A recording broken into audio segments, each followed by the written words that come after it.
Hello, Augies Worldwide. I'm Dave Kassler, amateur radio call sign KE0OG, here with another episode of Ask Dave. With the renewed emphasis on RF safety, it would be nice if there were a meter that was within the pocketbook of an ordinary ham radio operator that could measure the amount of RF at a given point. This purports to be that. I'm not sure I believe it. For not very much money, okay, this is an ErickHill EMF tester. And the idea is to sense electromagnetic fields. And most signal sensors that you see or EMF testers are relative. They're on a relative scale. It'll go up as you get closer, go down, which I think is a better way of doing it. This thing right here claims to put a numerical measurement on what's going on. Now, there are a couple different things it measures. It measures, let's see, mode. Okay, it'll go volts per meter, measuring the electric field, microteslas, which is the ambient magnetic field, and milliwatts per meter squared. Okay, now in the RF videos that I've done, most of the measurements for ham radio stuff are per centimeter squared. Okay, this is per meter squared. And it claims that this is the ambient RF across all spectrums in this particular location. And right now it's varying widely. It says the peak 0.14 milliwatts per meter squared. Okay, which is not very much. But I thought what we'd do is just look at what came in the box.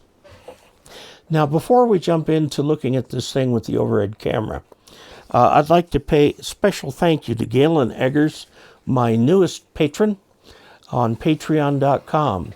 You too can become a patron of this channel by going to patreon.com/KE0OG and selecting a level that works for you. There's 4 levels to choose from.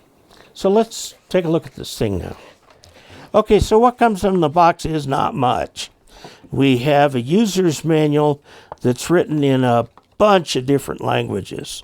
So there's only like 6 pages, 4 pages in English. Okay, tells you what the buttons are for, how to change.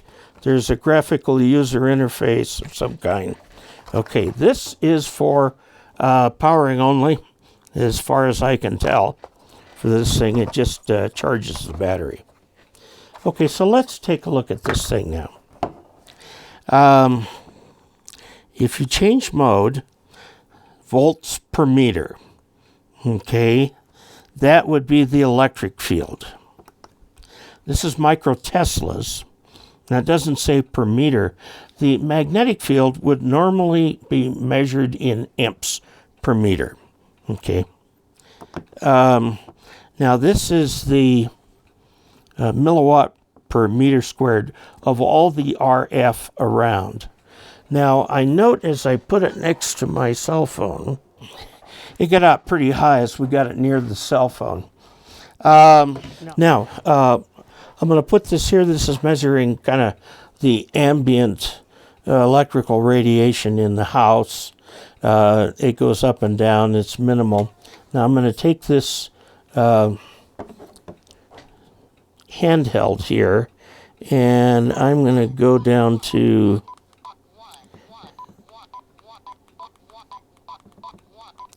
okay, we are in 2 meter land. Okay, 2 meters. So I'm going to transmit with this thing here. So I'm going to transmit, and it takes a while to integrate up. Note that there's a scale up at the top. Okay, as we get this antenna closest to here, we're getting up into the red, which is presumably harmful, although it doesn't tell anything about why. There's a person who picks this up would learn almost nothing about RF radiation, what is good, what is bad, what is indifferent, and so on.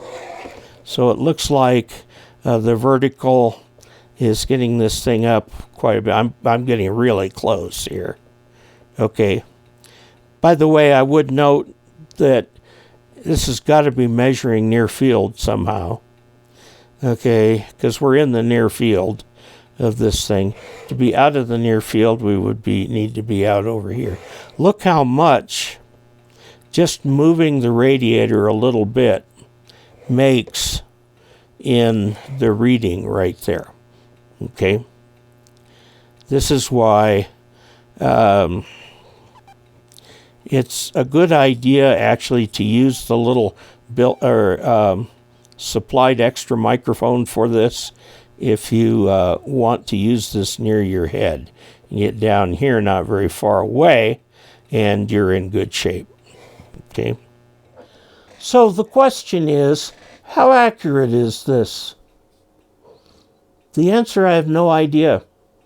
I went out into the far field of my 10 element 70 centimeter beam, transmitted at 10 watts, and I stood about 100 feet away from it and measured nothing on this.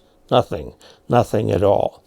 Okay, so this, I think, should be viewed as the opportunity for relative measurements, relative to each other. You can probably tell that.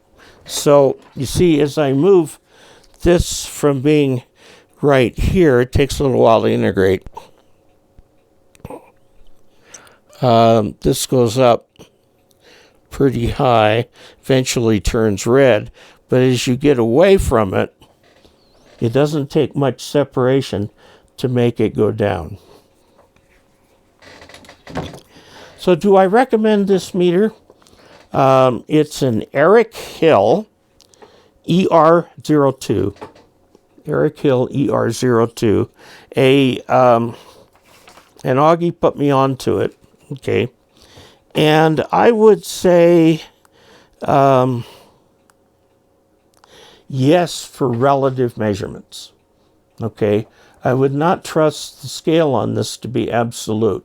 An absolute field strength meter that would measure with any reliability and traceability what the actual field strength is would be a pretty expensive meter.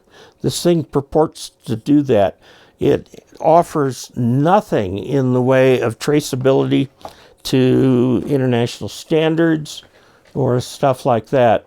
So it almost as though as it comes with a great big trust me card. So we'll see. But it's a fun little thing to play with. Let's find it on the internet and see if we can Amazon.com. Okay. ErickHill.